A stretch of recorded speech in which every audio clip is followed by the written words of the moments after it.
Salut à tous et à toutes. Aujourd'hui, on va se retrouver pour une petite vidéo un petit peu particulière. On va pas parler de terrariophilie, mais on va parler de plantes. Pour vous représenter très rapidement, j'avais déjà fait une vidéo sur les Myrmécodia et les Hypnophytum. Donc là, essentiellement, ce sont des Hypnophytum, sauf au bout, vous avez une Myrmécodia tuberosa. Ce sont des plantes qui sont dites des plantes à codex, donc avec un renflement à la base, dans lequel on peut voir, donc ça c'est un découpage qui a été fait naturellement, à cause d'un coup de soleil, mais donc on peut voir en fait tout simplement des trous dans le codex qui en fait montre tout simplement la prédisposition à la plante pour recevoir une colonie de fourmis et des êtres qui vivent avec elle. Donc on voit qu'il y a des petits trous dans les bulbes. Donc voilà, je me suis installé mon petit setup. Donc j'ai mon sopalin, un de mes substrats, parce que je vais utiliser plusieurs substrats que je vais mélanger. J'ai mes petits outils, je m'en servirai pas forcément de tous, mais bon, moi j'ai mes ciseaux, mes pinces, etc. Et j'ai un couvercle de bac pour faire réceptacle pour que je puisse déposer mon substrat. Le but va être de changer le substrat, donc je me suis muni d'un carton qui va faire office de poubelle pour récupérer l'ancien substrat et pouvoir le mettre au composteur. Et donc voilà, écoutez, on va aller chercher une petite Myrmécodia et puis on va s'y mettre. Voilà, donc première Myrmécodia que je prends, vous allez voir, c'est pas compliqué. Pourquoi je change de format de pot. Donc on a ces fameux pots en bois, et voilà, donc on peut s'apercevoir qu'en touchant le pot, j'arrive à le briser. Donc le pot a purement et simplement pourri. Donc ce qui est normal, hein, c'était pas du bois traité, c'était fait exprès, je voulais faire ça en bois naturel. C'est vrai que dans des conditions tropicales, le bois naturel va se décomposer très très rapidement. Hop, voilà, donc je vais sortir le pot. Je vais essayer de pas perdre parce que j'ai un petit rejet sur le côté. Hop, voilà. Donc j'ai un petit rejet là de Selaginella leucotria, très certainement. Donc c'est un petit codex là, elle est toute petite. Donc je me retrouve avec un cadre en bois à mettre à la poubelle, la plante que je vais mettre là, hop là. Donc là on voit bien le cadre en bois qui a été rongé en fait, hein. Tout ça c'était carré, mais en fait tout ça voilà, ça se décompose avec le temps. Donc nous allons passer sous un format plastique. Hop, voilà, donc là j'ai un petit gobelet en plastique toujours conçu pour les bassins. Hop. Donc là je vais débarrasser la plante de ce vieux substrat qui était autour. Donc là on voit que c'était composé essentiellement de mousse, et je vais la passer dans un substrat un petit peu différent qui a donné de bons résultats chez moi. Hop. Donc là on vient tirer tout doucement avec les mains, hein. Vous arrachez pas, mais vous passez vos doigts entre les racines tout simplement. Il y a un substrat qui va tout simplement s'enlever. Donc je mets des gants, hein, c'est plus agréable parce que ça a tendance à être un peu gadouilleux quand même, c'est normal.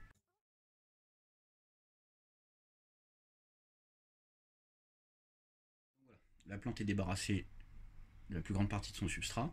Maintenant ce que je vais faire, c'est que je vais prendre, j'ai un seau ici avec un petit peu d'eau tiède, c'est de l'eau de pluie que j'ai fait tempérer à l'intérieur.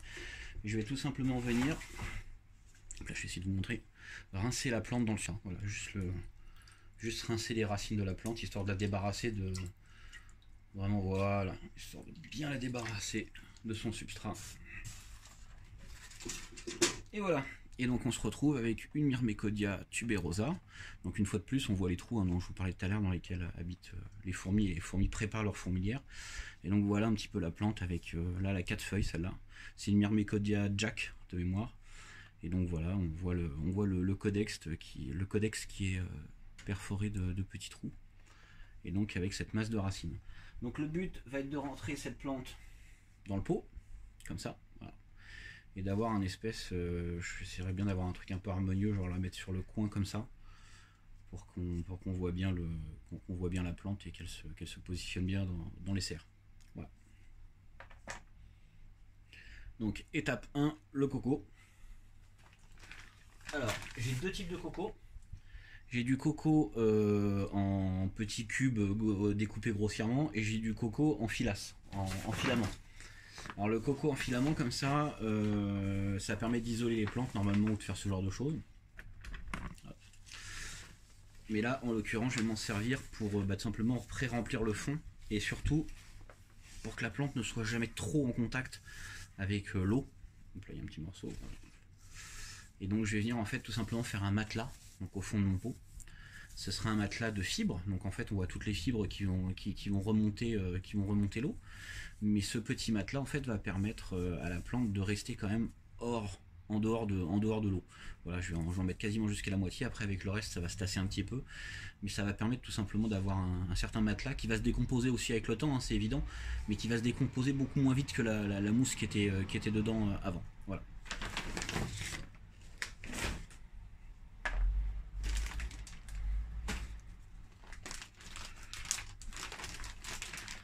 Donc, maintenant, je vais prendre les éclats de coco. Alors, vous n'êtes pas obligé de prendre du Exotera. Hein. Moi, j'ai pris Exotera parce que c'est ce que j'avais sous la main. Mais il y a d'autres marques qui font des éclats de coco assez épais comme ça. C'est pas parce que je prends Exotera qu'il faut prendre Exotera. Et je ne suis pas sponsorisé par Exotera. Je précise. Je le paye comme vous.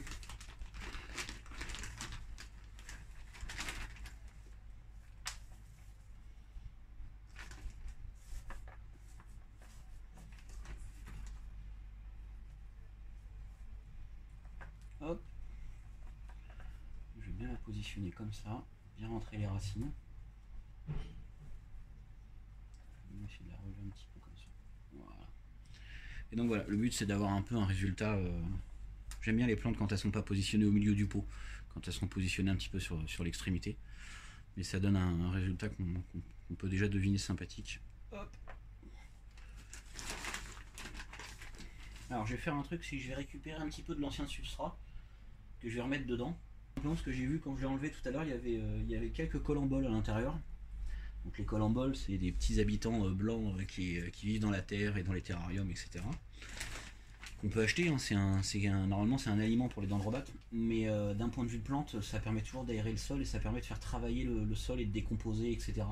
Donc je sais bien que je vais pas récupérer la totalité de la colonie, mais au moins si je peux mettre une dizaine d'individus qui vont passer de pot en pot, hein, de toute façon, parce que c'est des animaux qui bougent.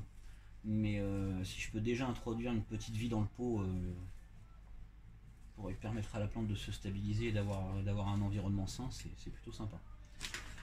Voilà. Je mets bien du substrat partout. Derrière.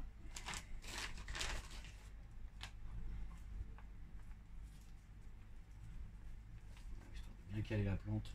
Et voilà. On a une plante qui est rempotée et qui va pouvoir rejoindre ses copines en haut. Elle est sec, donc je peux la mettre de côté. Je vais attraper un Myrmécodia beccari. Donc là on recommence l'opération avec un Myrmécodia beccari. Alors Myrmécodia beccari, l'avantage c'est qu'il n'y a pas de racines en fait. Chez moi en tout cas ils font quasiment pas de racines. Il reste à la surface comme ça. Donc là celui-là c'est pas compliqué, j'ai juste à le prendre, à le tremper dans l'eau. J'hésite pas, hein, je le mets directement dans l'eau, elle est tiède. C'est une eau de qualité, c'est une eau de pluie que j'ai fait tiédir à l'intérieur de la maison. Hop, voilà, donc là je trempe les fesses de la plante dans l'eau. Et donc là je vais essayer quand même de retirer un petit peu le surplus de terre qu'il y a derrière, histoire de bien la nettoyer, qu'il n'y ait pas de zone de pourrissement que je pourrais louper. Dans le cas où il y a un pourrissement, il est préférable de couper la partie qui est pourrie pour espérer garder le reste, car malheureusement c'est des plantes, si elles commencent à pourrir, ça va très très vite. Voilà, donc faut être bien vigilant, il faut regarder de temps en temps. Ce qui est pratique avec cette espèce là, c'est que vous pouvez la sortir du pot, vous savez très rapidement si elle est pourrie ou pas, puisque tout simplement elle fait pas de racines. Enfin, en tout cas à la maison elle fait pas de racines.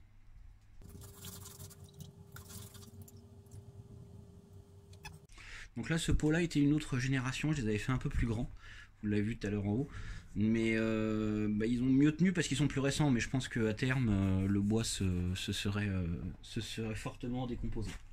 Mais ils ont quand même tenu beaucoup plus longtemps, d'un point de vue structurel. Les autres se sont décomposés beaucoup plus vite, ceux-là, même s'ils sont plus récents, tiennent plus longtemps dans le temps, parce que là je crois que le dernier, celui que j'ai jeté, cette série là, celle-là je crois que c'était un de mes derniers pots qui était comme ça. Donc on va passer au rempotage de celle-là.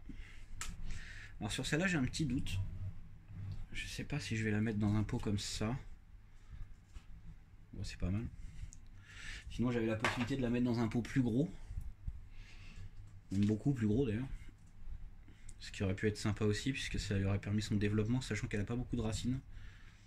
Je me demande si je vais pas la mettre dans un pot plus gros. Ce qui pourrait être sympa quand même. Allez, on part pour le pot plus gros. Soyons fous.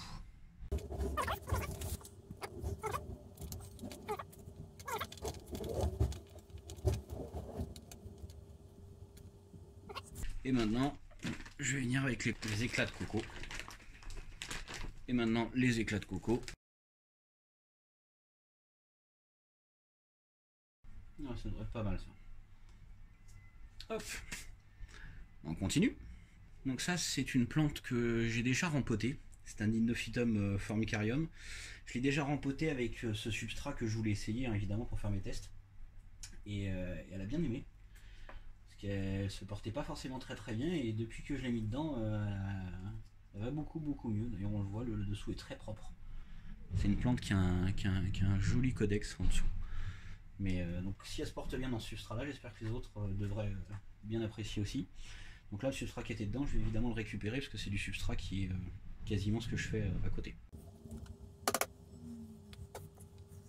Donc celle-là par contre, je suis sûr que je vais devoir la mettre dans un grand.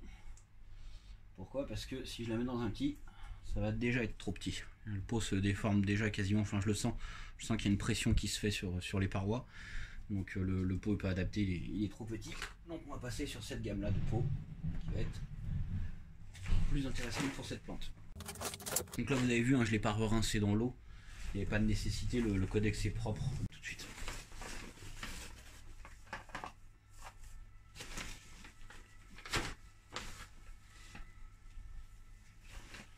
Donc l'avantage d'avoir un substrat très aérien comme ça, pour les Myrmécodia, si vous voulez, c'est que ce sont des plantes qui sont dites épiphytes. Ce sont des plantes donc, qui poussent le long des troncs comme ça sur les arbres. Je pense que celle-ci elle pousserait entre deux branches comme ça. Et donc en fait elles abritent la colonie de fourmis. Mais qui dit épiphyte dit que l'eau tombe dessus quand il pleut, mais ruisselle très vite. C'est-à-dire qu'il n'y a pas elle vit pas dans une mare ou en haut d'un arbre. Elle vit accrochée. Donc qui dit accrochée dit que l'eau doit relativement ruisseler ou ne pas stagner en tout cas. Il vaut mieux éviter de faire stagner de l'eau avec les Myrmécodia, c'est pas le but.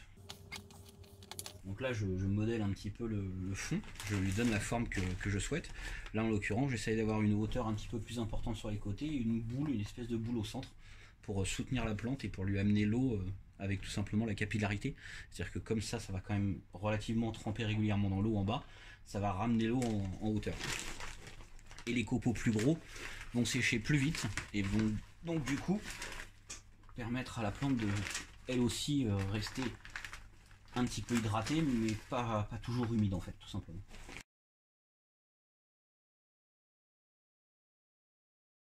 Alors c'est évident, c'est moins joli, hein. J'aimais bien le côté couleur du bois mais le plastique bon, je pourrais dire le plastique c'est fantastique, c'est pas très écolo et c'est pas vraiment dans ma mentalité. Mais pour la culture de ces plantes là c'est relativement pratique quand même, faut le dire. Les peaux se déforment si on est un peu trop haut. Et puis surtout ça permet d'avoir une ventilation qui est quand même très intéressante. Hop. Allez, un Dindophytum ocellanum. Donc là j'avais une petite Ilandias qui était au pied. Je l'avais posée là et puis elle vivait très bien donc je l'avais laissée. Donc là en fait l'idée c'est de passer le doigt en dessous du codex pour pouvoir le relever sans casser les feuilles.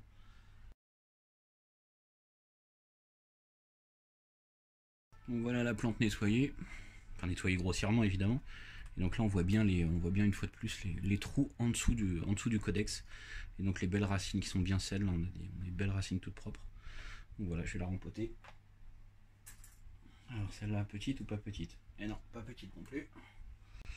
Ça sera grand pot. Alors j'espère que c'est le dernier parce que c'est le dernier grand pot que j'ai. Il va falloir que j'y retourne en chercher. Après j'ai plus que du petit pot. Donc j'espère que l'éclat de coco ça fait un peu glace. Je vais creuser le centre pour pouvoir positionner ma plante. Là on a plusieurs plantes. Là on va avoir une Neoregelia de chez Planta Brut qui a une couleur relativement sympa je trouve, qui était là parce que j'avais pas trop d'endroit pour la poser. Hop, on a un petit Myrmécodia tuberosa qui est un peu brûlé au soleil lui aussi, c'est pour ça qu'on voit ce découpage. Donc ça c'est des pots qui sont plutôt pas mal que je récupère en aquariophilie. C'est des pots à plantes que me donne un copain à moi qui travaille en animalerie. Hop. Et donc là on reprend une Myrmécodia tuberosa, donc elle qui a un petit peu souffert aussi, elle a été brûlée ici. On voit que le codex a été un peu brûlé. Le codex est un peu noirci, donc je vais dégager tout ça et puis voir s'il n'y a pas trop de dégâts en dessous. Regardez ce qu'on trouve en rangeant le pot. Une petite Myrmécodia qui a poussé directement dans le pot de lavande. Donc je vous l'ai dit, hein, j'ai plus le grand pot parce que je pense que celle-là c'est un peu limite pour elle quand même. J'aurais dû avoir un grand pot, mais j'en ai pas. J'ai mal prévu mon coup. Je la voyais quand je la voyais plus petite en fait. Quand j'étais dans le magasin, quand j'ai compté le nombre de pots qu'il me fallait, je me suis dit celle-là va passer dans un petit pot. Ça fera une occasion de retourner en anime en jardinerie. Hein. C'est pas comme si j'y allais 2-3 fois par semaine. Alors j'y vais régulièrement parce que ça me permet en fait tout simplement de tomber sur les bons plans, les bonnes plantes, les arrivages, etc. Si vous allez en jardinerie une fois tous les 6 mois, bah, c'est aléatoire. Parfois il y a des trucs bien et puis parfois il y a des trucs pas terribles. L'intérêt d'une jardinerie, c'est d'y aller souvent en fonction des arrivages. Donc voilà, donc là on peut retrouver donc les plantes qui ont été remises dans leur pot pour l'instant définitif. Sauf peut-être celle qui est là-bas, comme je le disais tout à l'heure. Il me manque peut-être un pot carré, mais bon, je verrai à l'utilisation. J'aime bien là l'effet que ça donne, c'est noir, c'est propre. Je regrette un petit peu la couleur de mon bois que j'avais avant. Les pots en bois, c'est quand même c'est sympa. J'aimais bien la tête que ça avait, mais c'est pour moi et pour ces plantes-là, en tout cas, ça se décompose trop vite. J'aimais bien l'aspect du bois, mais c'est vrai que comme j'ai un petit récupérateur en dessous, j'ai un petit dessous de pot. Bah, en fait tout simplement l'eau stagne et donc ça vient faire gonfler le bois, ça l'éclate et il finit par pourrir très rapidement. Au moins dans le plastique j'aurais pas cette problématique là. Ça reste noir, j'aime beaucoup le noir moi dans mes installations. Hop, je vais vous faire tourner le truc. Comme vous voyez j'ai des pots normalement noirs et gris un peu partout. Mais j'aime pas trop les pots couleur terre, etc. Je préfère le... N'hésitez pas à nous retrouver dans Reptile Mag. Normalement au prochain numéro il y aura un sujet sur l'aération en terrarium et sur peut-être rendre un terrarium drosoproof. Et très prochainement, ce sera un article un peu plus poussé sur les LED. Voilà, donc l'éclairage. Ici, on a un turbo néon et au-dessus, on a une dalle LED. J'aimerais un jour passer tout en format LED pour avoir une jolie serre sympa tropicale full LED. Mais pour l'instant, je réutilise des vieux turbo néons que j'avais. Il n'y a plus qu'un seul néon sur les deux. Donc c'est 2 fois 55 watts et donc du coup j'ai laissé un seul néon 55 watts. Donc ça suffit largement pour faire pousser ce type de plante. Voilà, à très bientôt. Abonnez-vous à notre chaîne. Retrouvez-nous sur Facebook. Ciao, bye. C'était Spider Cogeco.